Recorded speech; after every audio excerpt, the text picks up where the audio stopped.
After his last start, next day he was a little tender, and so we had him looked at. He had some little tendonitis setting in, and so I went to him yesterday and talked about the possibility of skipping him, or not, so I shouldn't say skipping, moving back to Sunday.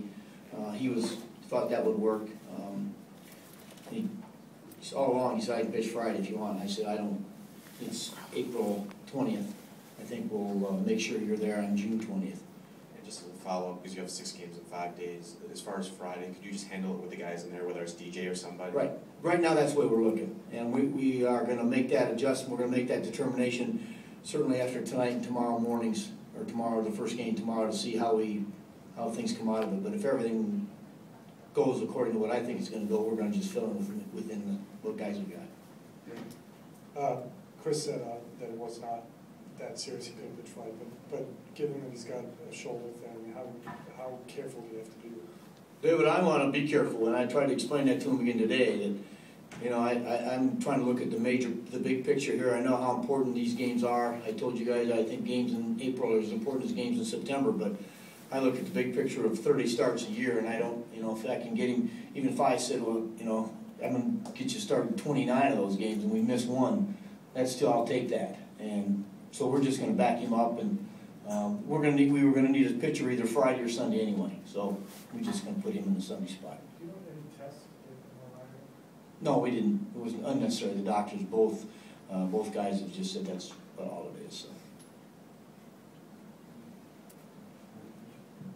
Obviously, you know, playing Murph a little more at second base now, and don't know in your mind if you're thinking of that as a platoon down the line, but what have you seen from Murph vis-a-vis Emis, and what do you think he's going to bring to the table in terms of playing for you at second base? Well, I mean, Brad really has done a nice job. He's done a nice job defensively. He has had some good bats. He's struggling just a little bit right now.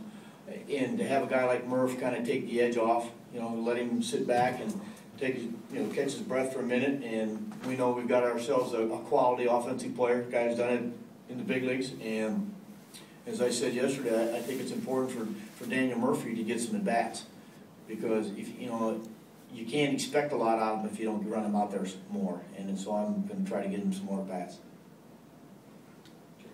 Terry, watching Willie lose the ball in the lights the other night, and watching Carlos go out in sunglasses at night, have you talked to the outfielders at all? Are there any concerns about the lights, the way they're angled? Was there any discussion about that? Yeah, Gary, they just a certain ball, just a certain height of the ball that, you know, Willie said he saw the ball go up, and then all of a sudden it was coming on its way down. It just got him where he couldn't see it. You know, it's part of the, again, once in the game, wow, it's part of the game that you deal with. Not much we can do about it. I certainly don't think we could probably pick out the light that got in the way, but. You know, it's like the ball getting in the sun, and I know Carlos, that's probably why he wears his sunglasses out there. Have you ever seen an outfielder wear sunglasses at night before? I probably have, I just don't remember it. Terry, with Brad, I know Rule 5 kind of makes you make a decision, but do you have an idea of kind of what, I guess, is there a lot of pressure on him now? Was he ready for it? And ideally, would you rather a guy be playing every day, be learning a little bit here? Well, Steve, that's the answer is yeah. I wish, it's better for him if he's getting a chance to play every day, but, you know, I don't think it's fair to some of the other guys when you got a guy like Brad who's a young guy who's trying to feel his way at the major league level.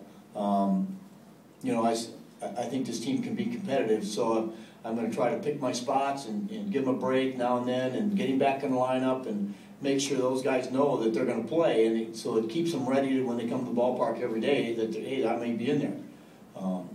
But I think Brad, I've had too many good scouts tell me this guy's a good offensive player. He's just right now struggling a little bit, and along with a lot of people in the major leagues. But it's a little tougher when you're a first-year player trying to earn your stripes.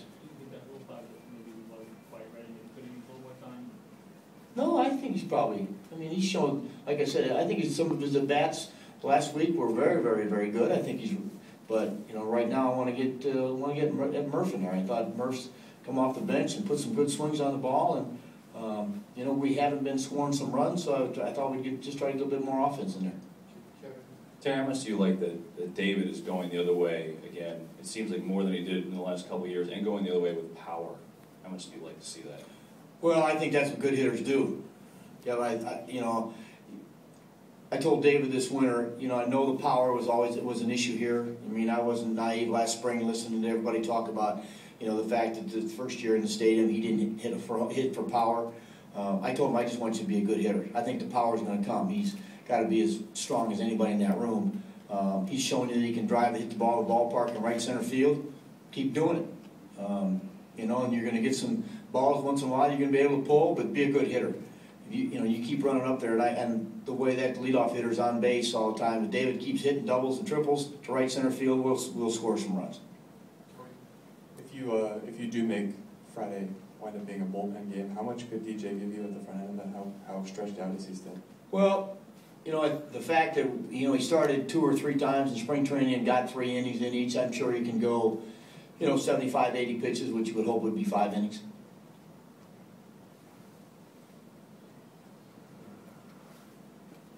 Terry, what have you seen in Ike's at bats in this early stretch, and how important has that been to the whole dynamic of the lineup right now?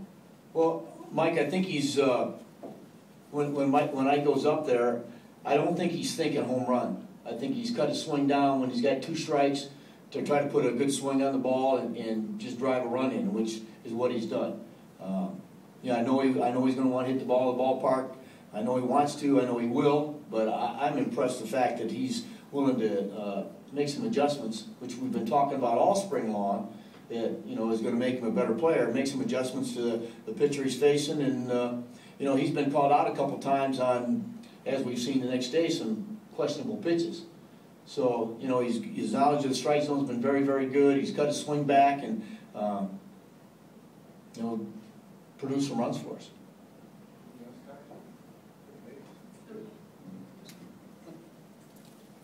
Terry, where do you see room for growth with Josh Thole, room for improvement? What are your early impressions? Well, Josh Thole is I've said it from the start. He's a baseball player. He doesn't possess great power, but he can hit a homer. He doesn't possess a great throwing arm, yet he's an accurate thrower and he has a quick release. He works harder than anybody I've ever been around is to get to know what the pitching staff should do. He studies the opposition. He has a game plan going in. And all you can do is continue to, with his work ethic, all you do is continue to grow with that. I've talked to Dave Legends the other day about it. I said, we're going to look up at the end of the year, and this guy's going to hit 295 to 300.